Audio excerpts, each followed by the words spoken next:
Welcome to Girl Dad, the podcast. I'm your host, Madeline Anderson, and I'm thrilled to bring you honest conversations with dads and daughters, sharing heartfelt stories, actionable advice, and real daughter perspectives that will help you be the best girl dad you can be. Charles Byrd, welcome to Girl Dad, the podcast. Thanks for having me. It's a pleasure to be here. Thank you so much for coming on. I'm really excited about this conversation. I know we chatted a little bit in person a couple months ago, so excited to continue the conversation and have you on. Would love to just kick things off by you introducing yourself to the audience. Tell us a little bit about your family, where you're from, and what you do. Yeah, so I live in the Napa Valley with my wife and two daughters who are 15 and 17. My brother and his family live three houses down. So there's uh, cousins running around as well. And yeah, I've been in this area for quite a while. Previously, Southern Cal, Central Cal, England for a year. Finished school in Northern California. Worked in the Silicon Valley for 15 years. Um, the director at a billion-dollar software company. Left to get a taste of the entrepreneurial freedom I read about in books. Created my first product, which was a low-ticket productivity course. Got very good at marketing that through joint ventures. And now I consult companies how to grow and scale through partnerships, speaking, referrals, and that kind of thing. And that journey from corporate to not directly having a known path forward is in trying something completely new, and needing to learn a bunch of new things. And at the time, my daughters were sharing a room, which they didn't love. And I kept saying, "Hey, I'm getting this business going. Soon you'll each have your own room," and kind of laid out the vision, of where this would head, but just that they would need to be kind of patient on the journey. And then, flash forward several years later, and my oldest daughter, Kyla, she comes up and she's like, everything you lay out, you make happen. Like right now we're redoing the backyard, which that was something I wanted to do for quite a while. And she sees the communicated uh, desire and goal, and then sees it take shape and happen. And she multiple times, even over the holiday break, was like, "You're a great role model because everything you say you want to do, then you just go make happen." And it's so cool to see. And so, um, yeah, one of my goals is to help craft their thinking to become independent and amazing in life in general, of course, but as entrepreneurs and people who guide their own uh, destiny, and they're not dependent on uh, others and a job, and in ending up in something they don't love just to get by, but rather engineer a life by design that aligns with everything they want. I love it. And just in your intro, there's already so many lessons there. So thank you for sharing that. And so many directions that we could take this conversation. But I think right off the bat, as I'm thinking about this, you shared all of your experience and all the work that you've done and continue to do. And it's very evident that you are a busy, hardworking father, but you still carve out so much time for your daughters. And that is amazing to see. And I think it's really inspirational for any dad listening. And so I would love for you to just kind of talk about how you make that happen because, work-life balance, everyone struggles with it, right? But it's possible, and it is possible to have an amazing relationship with your daughters the way that you do. And I already know, I mean, you showed me some photos of some things that you do with your daughters, so I got the inside scoop on some of it. But yeah, I would love to just hear from you how you make it happen, how you spend time with your daughters, and what your focus is there. Yeah, great uh, area to jump in on. So early on, like years ago, kind of noticed something. At the house, the kids would tend to be hanging out in their room, or they come down to eat, and we always had dinner at the table, and we had rules of no phones at the table, those kind of things. But they'd kind of eat and then take off somewhat quickly, and it didn't feel like a great way to really click in and bond. And so, uh, figured out a while ago that taking them out to eat was a different experience, because then, of course, there's the car ride. We live pretty close to Napa, so just driving over to downtown Napa, and then you get way more time with them because you're there in a experience outside of the home where they can't just run back to their room. So as a choice, we invested in those kind of dinners pretty regularly, and like sometimes midweek, on weekends, and we have like favorite spots. We go in Sonoma, Sunflower Cafe right on the square. Amazing experience and food, and like we have these uh, routines. Like there's a mirror in the area that you would check in, and we always get a family selfie there, and like all these fun little traditions, and it built a really beautiful cohesion. And a second part to this, and I'm part of quite a few different entrepreneur groups, and you hear these repeated themes. They come by so often, it's almost ridiculous. You'll have some person on the stage at some high level group. They're like, "Oh, I sold my company for 300 million. I'm on my fifth wife. My kids don't talk to me." And then you're like, "You have clearly failed at this whole thing."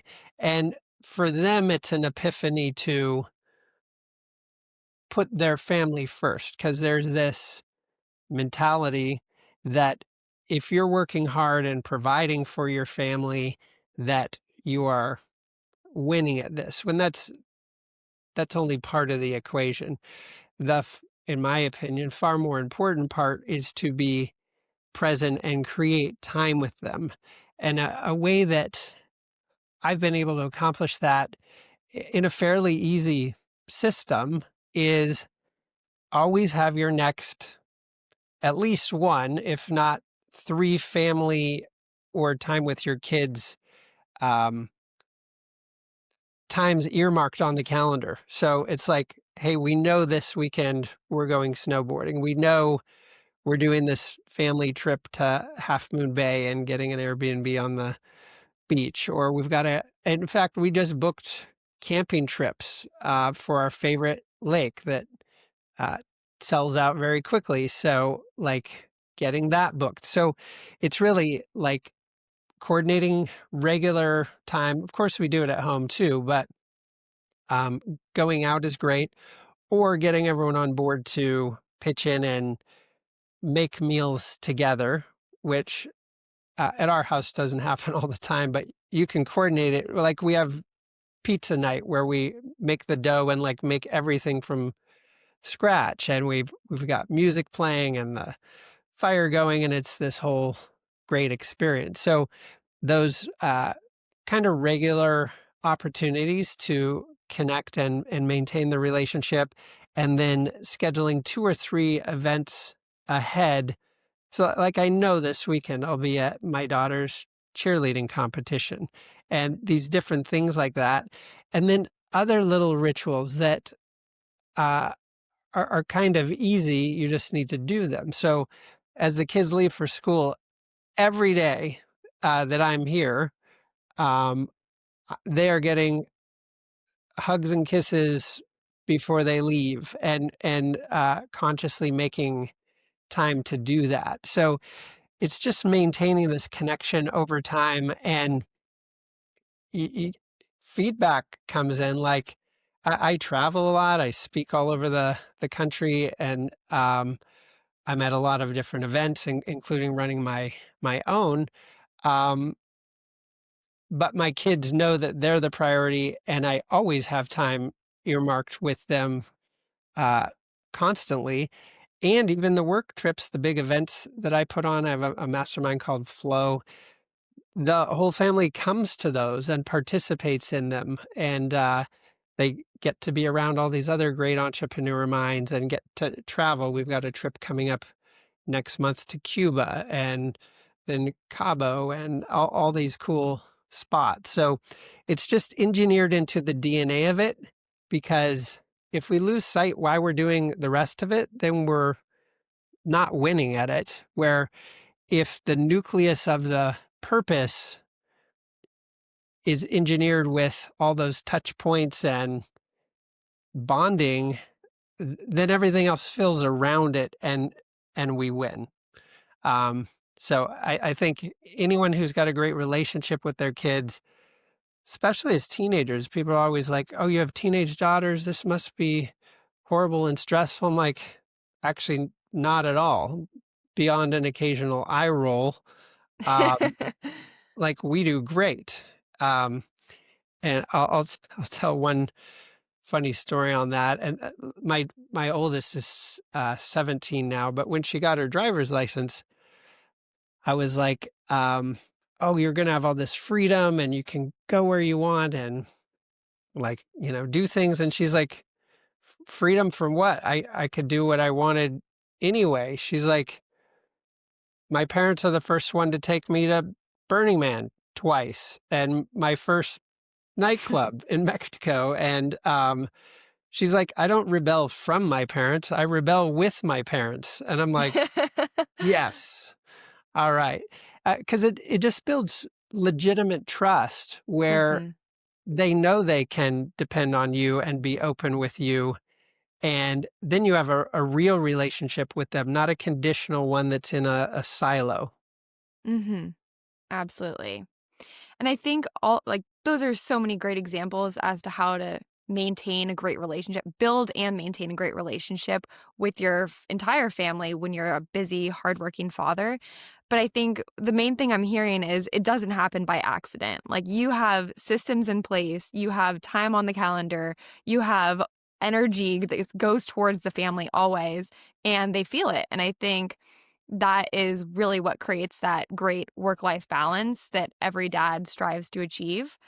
And, speaking of your example where you hear these men speak about their stories of selling businesses for lots of money, but having no relationship with their family, I was at a conference and a woman asked me what I did for work. And when I told her about Girl Dad, her eyes lit up and she said that she had a terrible relationship with her dad growing up. And when she was 18, she finally told him how she felt, how he was gone all the time. All he cared about was work. And he broke down and he said that when he grew up, money was a real struggle.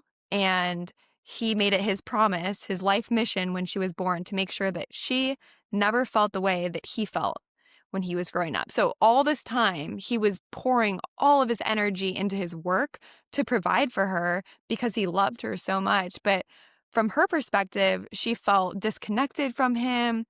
She felt that he didn't care about her, right? And so I say this because I think it's so important that the men out there who are working so hard, they really remember that their daughters want those memories built with them. They want the time spent outside of work with them, and they cherish that relationship. And so you've done an incredible job in building that, but it's by design. And I think, it's really easy for life to just go by, right? It's really important that with anything that we want to do, whether we have our companies or our relationships, we put time and energy and focus into it. And I love the idea of just putting it on the calendar. My husband has this like the giant calendar for the whole year in his office, and we'll put all of our trips on there. And I think it'll be great when we start to have kids and, grow our family to really make it evident to everybody like, hey, we're doing this and that. So, I appreciate that advice there. Yeah, so ideally, you've got at least 2 or 3 things planned, so they're coming, but even on the way back from one of those trips, it's, what is the next one? Mm, Because, as with probably many topics in life, if you just come back and then get into your routine, if there's not something scheduled, that means nothing happens, and that also means that other people make individual plans, and then you're like, "Oh, let's hang out." And they're like, "Well, I have other plans." It's because you didn't plan ahead. So it takes that conscious effort to uh, earmark it, and then it's also giving them input into the plan. So we Mhm. have kind of a collection of different things we want to go do, and some are kind of repeatable fun things, and other ones are completely new. So like one of the trips, my daughter's like, "Oh, let's go to Disneyland," and so the next week we went to Disneyland, and we do other ones. Our family rides one wheels and unicycles and stuff. So we'll go to breakfast and then um, pad up and go on a ride through town and through the vineyards and everything. And so um, you create these fun things that everyone enjoys, and they have input on. It's not like they're just told where they're going to be at their next thing. Like, get their ideas too, and from little local ones to bigger ones. The kids are dying to go to New York and check that out, so we'll be like figuring out when we can do that and visit grandpa on the way. And so you're just actively engineering it. Mhm. And I love how you mentioned, fun and ritual a few times because I think that's so important too. This shouldn't be a chore or a routine. And I think there's ways to connect with your daughter that you love, that they love, and to schedule it. So it doesn't, it, I guess what I'm saying is there's a difference between routine and ritual. And I'm hearing a lot of fun rituals that you have, even taking that selfie on the way into dinner and going out. I think that's really important too. And really minimizing distractions, minimizing technology, and doing real things, which has all kinds of other benefits, especially for young girls living in this tech world. I mean, I'm reading this book right now called The Anxious Generation, and it's shocking how detrimental technology is for us and our brains, especially during those stages of brain development. So the more like real life examples and experiences that daughters have with their family, the more that technology is just kind of whatever to them. And social media doesn't have such a pull on them or such an influence on their mental health because they know what real world is and they enjoy real world instead of this virtual world where they're judging themselves and all kinds of other negative things come from it. So, really appreciate that you're setting your daughters up for success in that way. Yeah, I feel like when they get the right amount of input from their family and time with friends and so forth, and I know those are real issues. I just feel like they've, for the most part, skipped our house because I mean, they do use phones and they have, for a while, but they're not out of balance with it. They've like social life and activities and sports and things like that, that it's just one piece of their life versus being the rabbit hole of doom where they're Mhm. having like getting self-conscious and thinking that what's portrayed on Instagram is real when so much of it's just engineered. So I think having the right kind of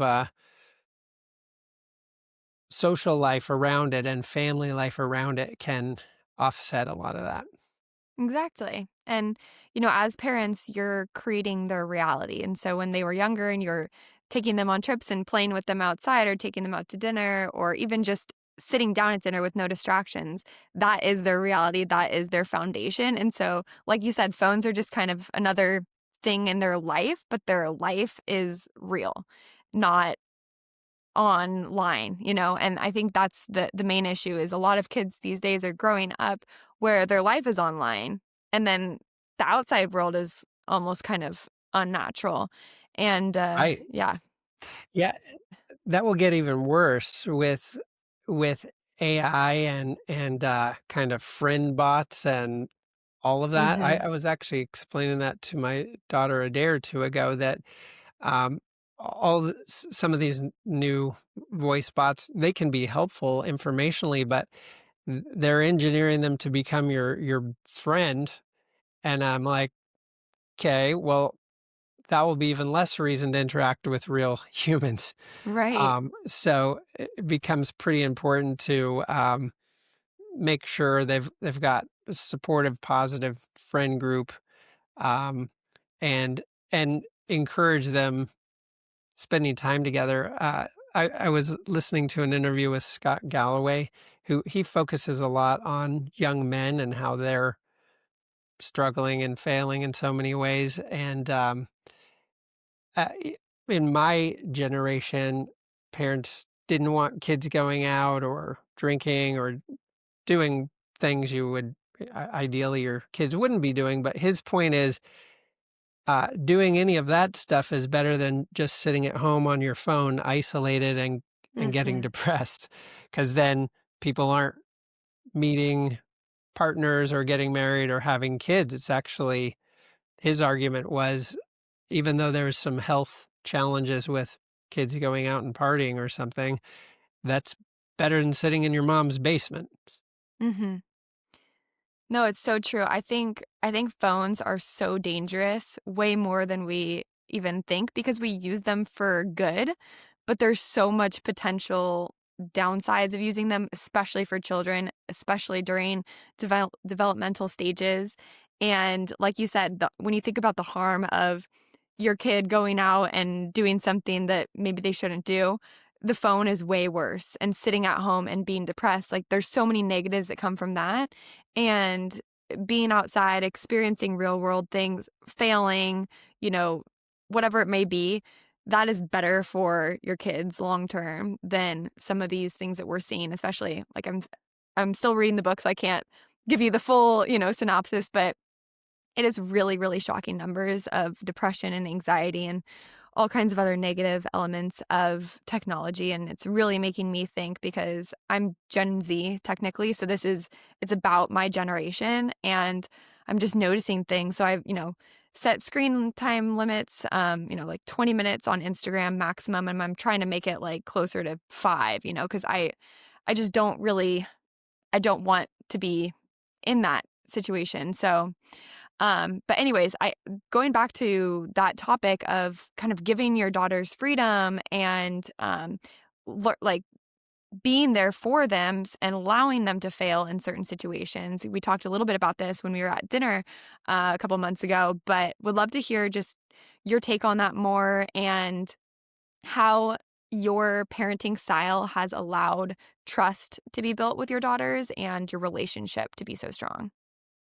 Yeah, I think it started when they were little, like learning to walk and going up and down stairs, and things that your brain is like, oh, I've got to make sure they're super safe. But I always took the approach that the safest they can be is learning what the opposite of standing there versus falling. Like they'll figure it out much quicker if they see reality sooner.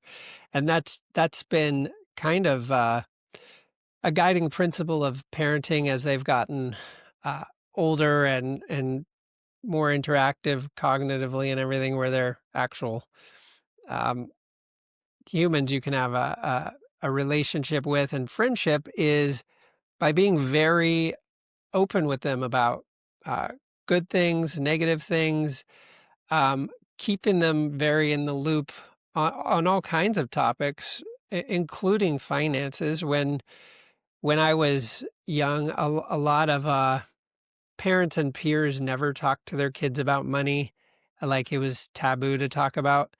Absolutely ridiculous. Like how can you set your kid up for mindset around money and providing value, and when you shield and keep that stuff in the dark? I think that's absurd. So anything like that, including like a week or two ago, I gave them a whole conversation on the topic of drugs, which when you have teenagers, that's, a meaningful topic. And I was, again, I was raised in a conservative household, and me and my brother did a great job of rebelling. Anything that you're blocking is exactly what your kids will go for. So, by being open on these topics and educational and so forth, these girls have zero desire to do any of this stuff. None. Like, there's there's nothing to rebel into because everything was an open topic from day one. And so it's I've raised who exactly my mom wished she did. But it's because I took the opposite approach to parenting. And so, of course, I got plenty of love and support. I'm just saying, when your mom says, don't listen to rock and roll and don't drink alcohol, what did we do? Those things. So when you're cranking the rock and roll or house music or whatever with your kid, in fact, my daughter came in the other day. My wife was playing some DJ in the kitchen, and Kyla's like, I love it that my parents have such great taste in music. And it's like, yeah, so it's that by not shielding, by not withholding info, and of course, there's various limits to that, but I am saying, Mhm.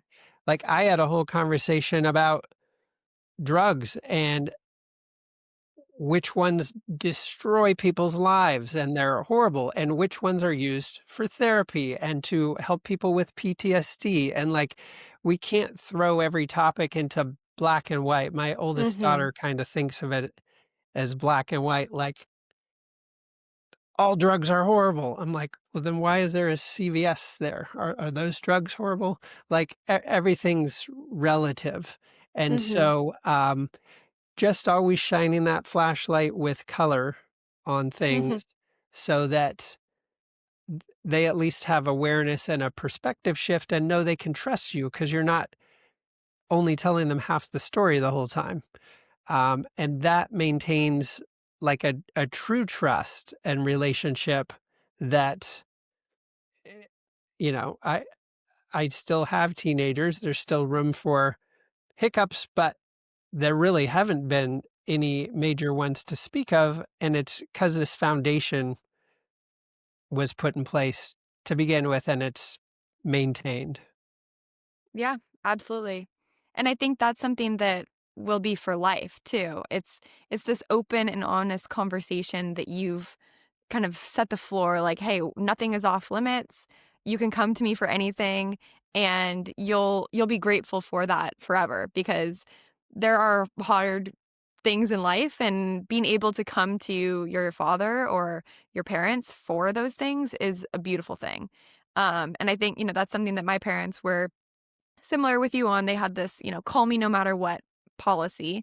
And I never had to use it because I was never in trouble because I felt that I was never restricted or there wasn't anything that I wanted to rebel against, like you said.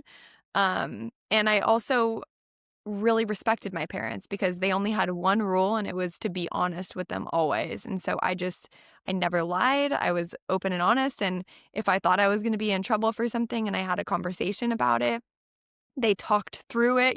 We talked logically about different scenarios and different life lessons, and it was a healthy conversation, and I came out on the other side learning something about life rather than, you know, feeling like I wanted to rebel even more.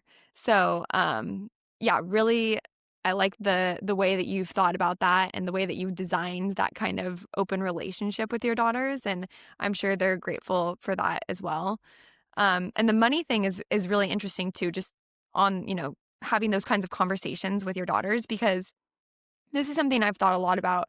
My dad is also similar to you, like open about that kind of thing and gives us a lot of life lessons on money and how to be good spenders, and all of that. But it's really interesting that it's such a taboo topic because I think about like how everyone grows up and tries to figure this all out and they have kids and they pass on zero information. So then the kids have to grow up and figure it all out, and the cycle just repeats itself. And it's like, why? Why are we not having more conversations and helping one another out about, this topic of money that's a really important topic? I agree. I had a client named Scott who wrote a book called Value Creation Kid, and it's they interviewed a bunch of billionaire and millionaire families that did a good job of teaching their kids entrepreneurship. And this particular client, it's like a third generation billionaire where the first generation makes $1 billion, gives the kids nothing, but educates them on how to build businesses and Mhm. manage money and all of that. They give all the money away. The next generation makes $1 billion, teaches their kids Wow. how to do it, but doesn't give them the money. And it it is a good book for parents to read.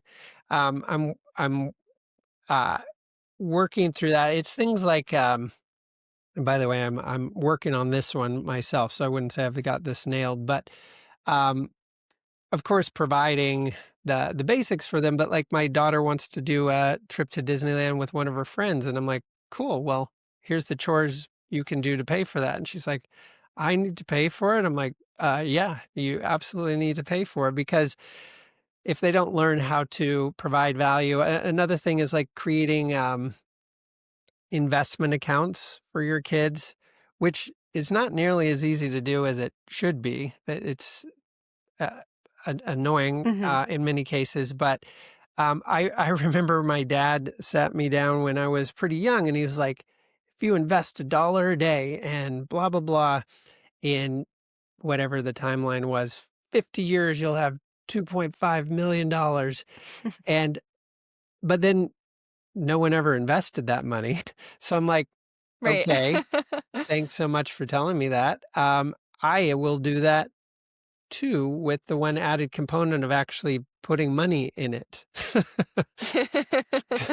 Because the concept of compound interest, far more valuable when you use it instead of just talk Right. about it. So that kind of thing where you're actively implementing these things.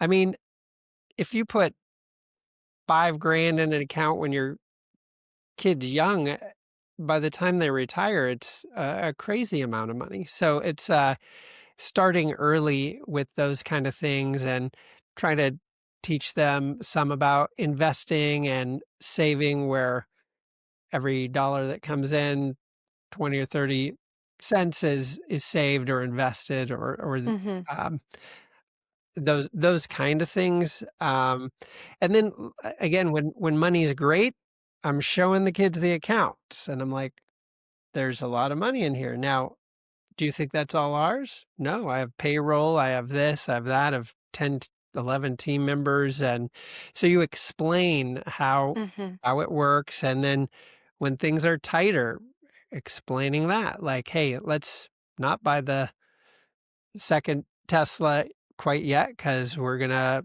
finish the backyard project first. And then teaching them things like, instead of so many people go into this scarcity, oh, let's save our way to wealth, and it's like, Mhm. no, just go make bigger deals. Go, Mhm. like I put out a proposal for a over 200K sponsorship of my event. Like, solve it by being smarter and more ambitious, and teach that. My daughter, youngest, Kira, she wants a white Jeep Cherokee. I'm like, cool. Here's exactly how you would go get that. Here's the things to learn. Mhm. Like, I want them to know you can have the things you want. You just engineer your value to the world to achieve it. And you don't Mhm. have to be scared of expensive things, or, things that you would value like that. Just engineer the path to get it. And typically that's not through a 9 to 5. That's through being an entrepreneur, where you can bring more valuable things to the market, where it's not particularly hard to get the nicer things you might want. Mhm. And in doing so, you're teaching them an abundance mindset, a growth mindset, and practicality. Like you're giving them blueprints as to how to go out and make it in the real world rather than, teaching them the abundance mindset, but just kind of like giving everything, which is both really valuable lessons for them and something that I think my dad did a good job of as well. And I'm even thinking back, I always wanted to work. I was so excited to turn 16 so I could get my first job. And when I was a little girl, I was trying to like find different projects to work on. And so I told my parents I wanted to do lemonade stands, and they bought me this really cute lemonade stand, and they got the lemonade and the water and the pitchers and everything. And I remember the first day I made, I think it was like $25, and I was so excited because, as a kid, that's a lot of money. Sure. And so I came in and I was like, I made $25 today, and my parents were like, "Okay, great. Like that's a good start." But the stand was 80, the lemonade was this, and this cost this much. And then they like wrote it all down on a piece of paper, and I was like just staring at it all bummed out. And they're like, "So you actually owe us, $100." But they were like, but the good news is, those are already spent. So now every time you make it, it'll take that away. And so you'll eventually be making a profit. But they taught me about like cost of goods sold and profit at a really young age. And it bummed me out for a second, but then it fired me up and I got to learn, real life lessons on money and being a business owner. And it was also just very fun for me. So, yeah, I love how you have done the same thing for your daughters and are inspiring them to be entrepreneurs because, yeah, I think that's a great thing. Yeah, my youngest or one of her latest ventures is making these homemade cookies and then like branding them and selling them at school. And in the beginning, it was a little bit of a racket because she just make the money, but I was buying the. Right. The ingredients and everything. So I explained. I let her do that a few times, and then I'm like, "So, this is how this actually works." Yeah, maybe I would have been happier if they went about it that way, but no, it was still just a fun situation. I'll never forget it, that's for sure. But yeah, so I think those are all really good lessons, and even just going back to your policies on parenting and involving your daughters in what you do and these conversations that are typically taboo, I think you're just setting them up for true success, and you're also building a relationship with them with trust and love, and you're very present in that, which I think these are all really important themes that I want to inspire dads to do because I think they're some of the most important foundational themes for building a great relationship with your daughter. Yeah, and there's the things at home and things you can do directly in teaching them. Even yesterday, my oldest was like, "Hey, let's get time together to for you to teach me more stuff," which we're always looking to schedule. But I also was like, "Hey, I've got all kinds of content and videos you could be watching." So ways to optimize. I'm like, why don't you watch some of these modules of things I teach on joint ventures and partnerships, and then come back and we have a even more educated conversation, uh, leveraging that kind of thing. And then looking for opportunities to put them around other young people that think that way and have maybe parents with good connections or resources. I signed my oldest up for the Genius Network Youth Program, and she loves spending time with those other young adults because they're smart and ambitious and creative and like I think that peer group energy is pretty important because I remember even me becoming an entrepreneur 11 years ago.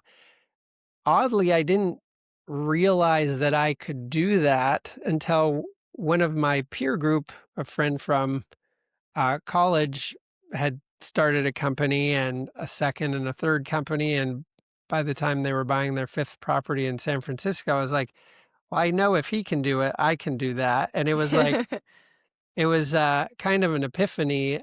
Uh, Maybe it shouldn't have been, but it was like, wait, I can do that? Well, then I'm going to figure it out. And Mhm. then betting on yourself to do it. So teaching them those principles now versus it, I learned those far further down the path. I wish I'd had that instilled from the beginning. So that's, of course, what I'm Mhm. seeking to do with and for them. Yeah, absolutely.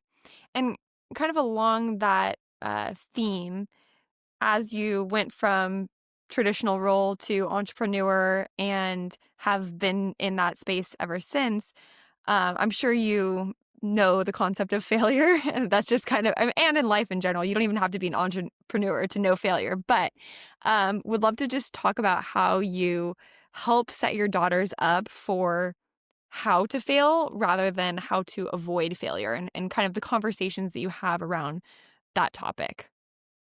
Yeah, I think the world tells you that if you're not great at something to begin with, then you know, there's so much, I guess, negative sentiment around failing. But in the entrepreneur world, uh, that's just how the world works.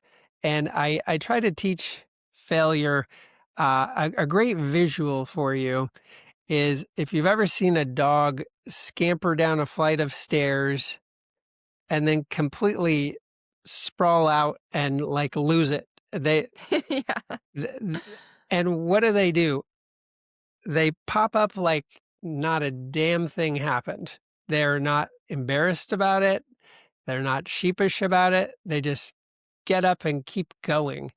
And so I I try to teach that. It's like the Apollo moon mission had thousands of course corrections to actually get to the moon. It wasn't like they just flew straight there. So I think it's a mindset of problem solving. I'll just share an example from my own life that I try to teach them. And when I decided to become an entrepreneur, this has to do with kind of how you view the world. Um, my dad's always been super loving and supportive and a great guy, but he sees everything that will go wrong. So he spent about a year trying to talk me out of becoming an entrepreneur. He's like, go get another corporate job, start this business after you retire. Like, what? Like, because I learned if something's not working, you simply make tweaks and adjustments and course corrections. And my philosophy always was whether I know how to achieve it today, I will pivot and problem solve until I do. I will find the solution. So I'm never looking at what's going to fail. I'm looking at how to make this work. Mhm. And that distinction is something I work to convey to the kids that there's a nice line out of Jason Mraz's song. You're either uh, what is it? Learning. Yeah, even if you're failing, all you're doing is learning. There was a Mm. fancier way of saying that, but basically, uh, that mindset of if something doesn't work, like in marketing, that's just testing. You try a Yeah. whole range of marketing approaches and test 5 or 10, and then you use the one that works the best. So it's removing the stigma from failing because that's simply how life works. It's like arguing with physics. You're not failing, you're testing until you find what works. And that's what I seek to kind of share with them. And yeah, I think so far the message has made it through. Yeah, that's so inspiring and so true also. I think that when people hear the word failure and they think about failure, they think about everything coming crashing down and it's a permanent state of being. It's like they failed, right?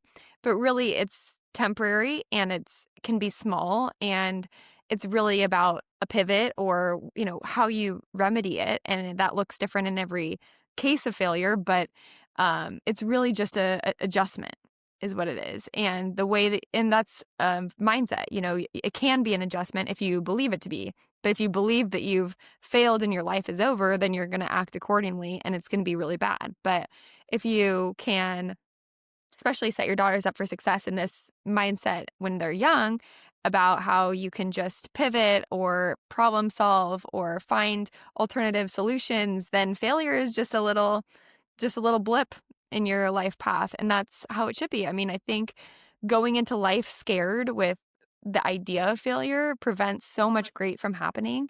And the way that you just described it is beautifully put. And I think it really should just be a temporary situation. So I think that's great advice. And I think your daughters are going to be extremely successful because of this kind of mindset that you've helped them build. Yeah, I'm lucky too because I'll compliment one of the girls, and they're like, "Well, I'm this way because of you and what you've taught," and Oh, which is sweet. But it's also who they are. Like, of course, it is obviously some of the parenting and environment and mindset, but it's them choosing to pick up and run with that mm-hmm. because everyone's a different individual, and they could simply choose not to. So I think it certainly sets them off on the right path and gives them the building blocks to build something beautiful of their own accord, but just taking some of those concepts, mindsets, and frameworks into their own life. Definitely. And I know we're coming up on time here, but would love to just finish with one final piece of advice for the dads out there with daughters that you would like to share. Maybe your favorite life lesson, or even maybe just related to raising teenage girls, because I know there's a lot of listeners who have teenagers. But yeah, just your final piece of advice for the dads out there. Yeah, so I will grab something. So I'll get it right now. All right. This is about creating memories and experiences. So my oldest daughter, her gifts are always these photo Oh, collages. This was for Christmas. So there's one of the selfies at the Sunflower Cafe. so cute. Um, and there's us in Mexico after one of my flow events. And this is from our holiday Oh. photo shoot. And so basically creating memories and experiences and just making time. Mm-hmm. So kind of here's one more of these. Oh, I love making memories with you. That's what's written on this for anyone listening on audio. That is so cute. And they're all Polaroids, which I love because that means that they're off their phones and they're like, taking real life memories, Yeah, which is extra fun. Oh, which in those are reality so they're just cute. printing these off their phone. But Yeah, um that's fair. but the takeaway is schedule time with your kids or your whole family and the kids individually. Like I'll go to a concert with one daughter and go to dinner in Napa with Hmm. like so you get some one-on-one time with them and but today text them and schedule your next thing and then you'll find, oh, this is cool. We're present time where you're not just in the same house at the same time. It's Hmm. where you're actively spending time with them and neither of you are on your phones and you're just there enjoying each other and having conversations and just get in the habit of scheduling those and you'll find the relationships uh, either stay great or improve. Oh, that's great advice and a great closer of inspo. So thank you, Charles. I really appreciated your conversation today. And there's just so much gold in here. So thanks for coming on. Yeah, thanks so much for having me, Madeline. And yeah, I love the work you're doing. I think it's important. So appreciate you having me on to share. Thank you. Thank you for tuning into Girl Dad, the podcast. If you found today's conversation helpful, please subscribe, leave a review, and share it with a fellow girl dad. I read every review and truly take your words to heart. To close out, remember, your intentional moments make lasting legacies. See you next week.